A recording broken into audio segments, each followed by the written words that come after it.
The Soviet Union, March 1953. A brutal wave of terror is unleashed. Затихает Москва, стали синими дали, ярче блещут кремлевских рубинов лучи. Its architect, the dictator Joseph Stalin, who's already killed 30 million Soviet citizens, suddenly falls into a coma. Those surrounding his bed each have a motive to want him dead. Svetlana, his estranged daughter. Vasily, his unbalanced, alcoholic son. Vyacheslav Molotov, Stalin's most trusted accomplice. Nikita Khrushchev, Stalin's fool. And Lavrenti Beria, the secret policeman. New evidence suggests that someone in this room may have killed Stalin. Tonight, we set out to find out who.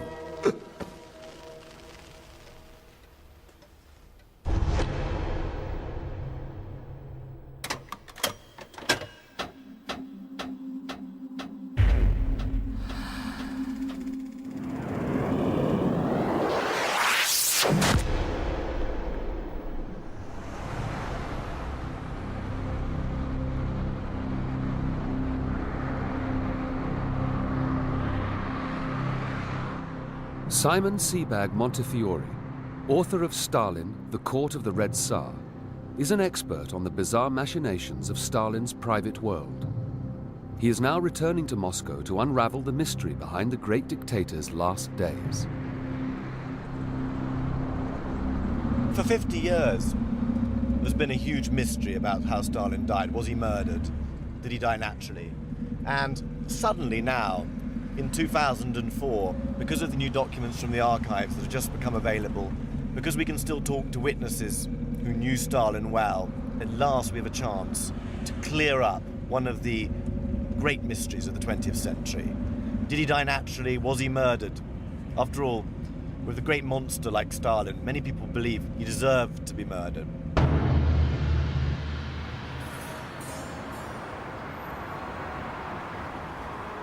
The career of Joseph Stalin, the Man of Steel, is a succession of waves of terror. First, following the death of communist leader Lenin, Stalin rose to power by plotting against and eventually eliminating his political rivals. Second, his ruthlessly imposed policy of collective farms starved 10 million to death in the early 1930s. Third, his purges later that decade killed and exiled millions more and tightened his grip on power.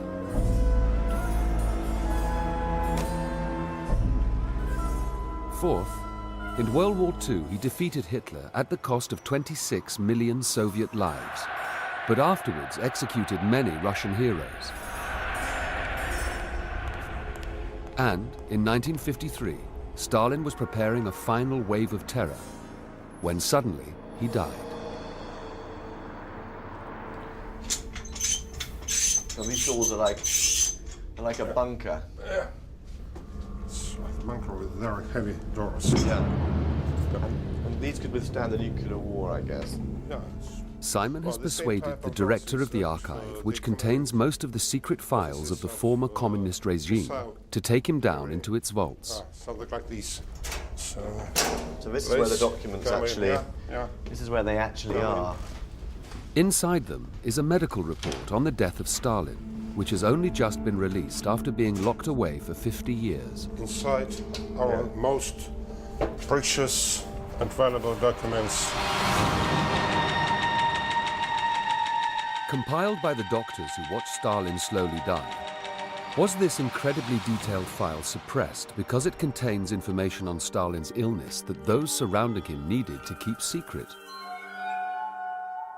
This file has just been released, and it contains very exciting new materials.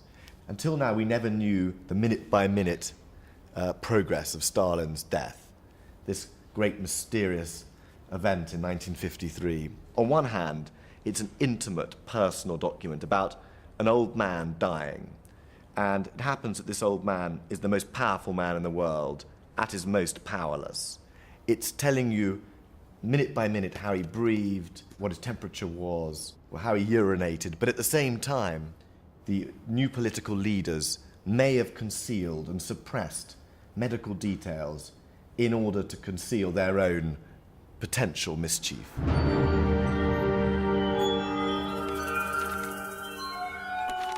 Simon will be using this document to help disentangle some of the inconsistencies which surround Stalin's last hours.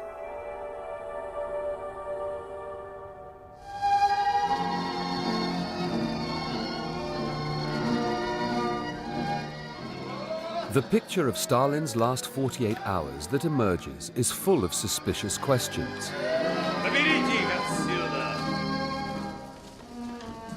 Why did the ultra-paranoid leader leave himself vulnerable in his sleep by telling his bodyguards to go to bed?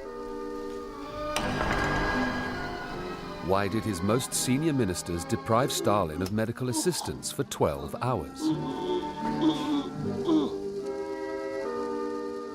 And why did the official announcement of his death omit crucial medical details?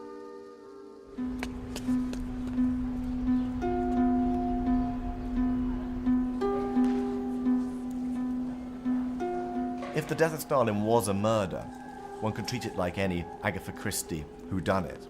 We would look at, first of all, at motive, and then at opportunity. But first we'd ask the big question: who really wanted him dead? The first suspect is, surprisingly, Stalin's daughter, Svetlana. And an examination of her motives must begin with a crushing tragedy.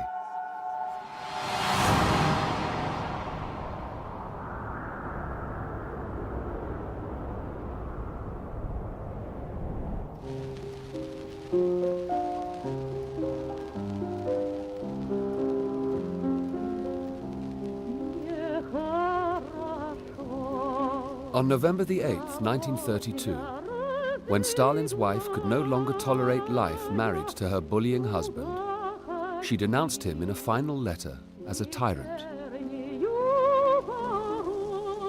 Then, she shot herself dead in the heart.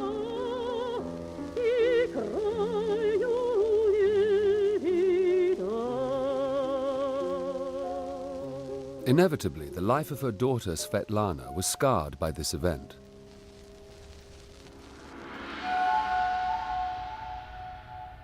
Today, she lives as a recluse and no longer gives interviews.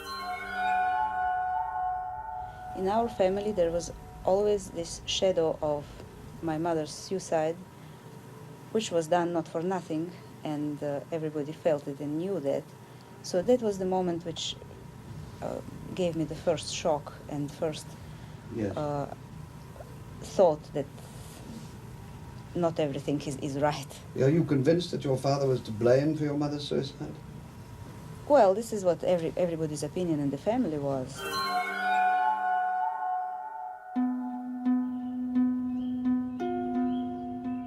In order to understand more about Stalin's relationship with his daughter, Simon is going to her mother's grave to meet Svetlana's cousin, Kira, who was present at her aunt's funeral.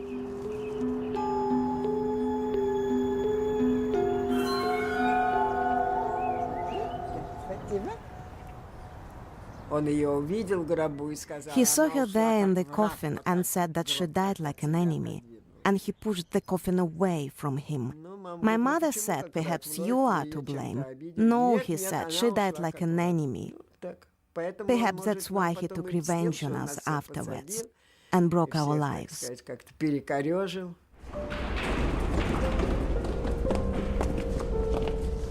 After the funeral, Stalin arrested his dead wife's relations one by one. Finally, he turned on Kira.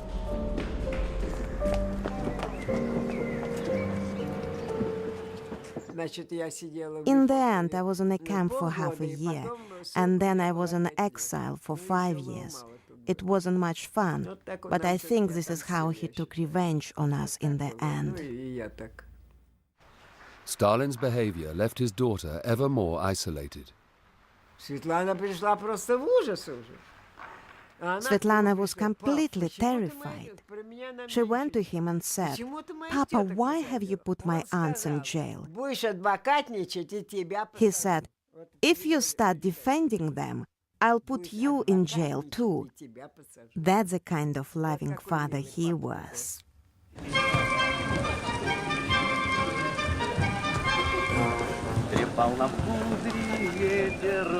And Svetlana's isolation became complete when adulthood arrived.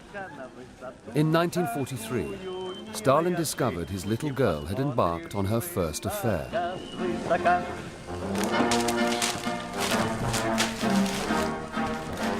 He broke into her room, abusing and ridiculing her.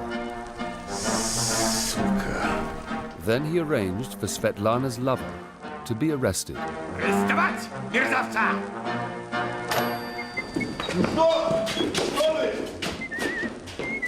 The lover was duly made to confess to invented crimes and sent to the salt mines in Siberia.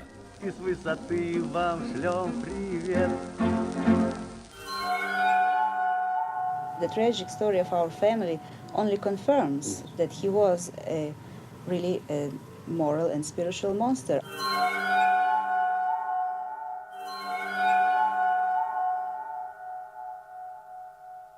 After all Stalin had done to Svetlana, you might have thought she would welcome his death.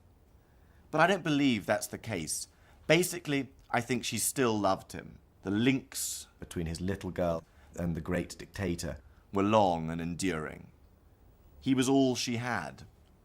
In the end, he may have been a cruel dictator, but he was still her father. If Svetlana didn't kill him, then who did? Of the two siblings, Vasily Stalin had arguably even greater cause to loathe his father.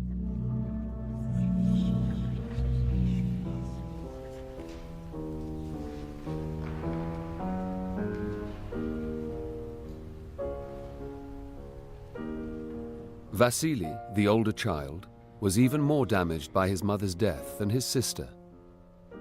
Her suicide removed the one protective barrier between him and his contemptuous father.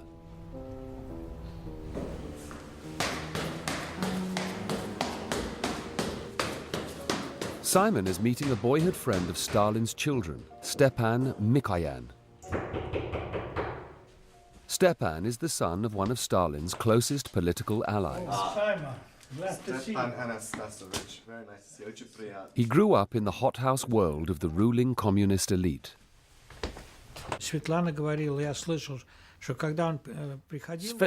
told me that whenever he came to see his father, he was so afraid of him, he could not even utter 2 words properly.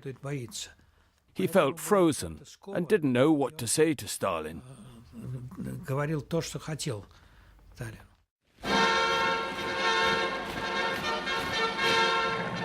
Being Stalin's son catapulted Vasily up the ranks of the Air Force. He was soon made general.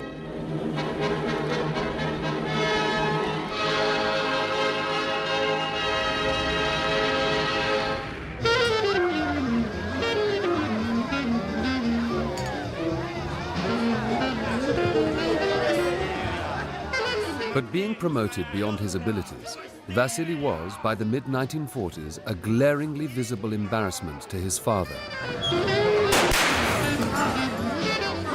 He constantly tried to seduce other men's wives, culminating in an act of aggressive seduction that Stalin could not ignore.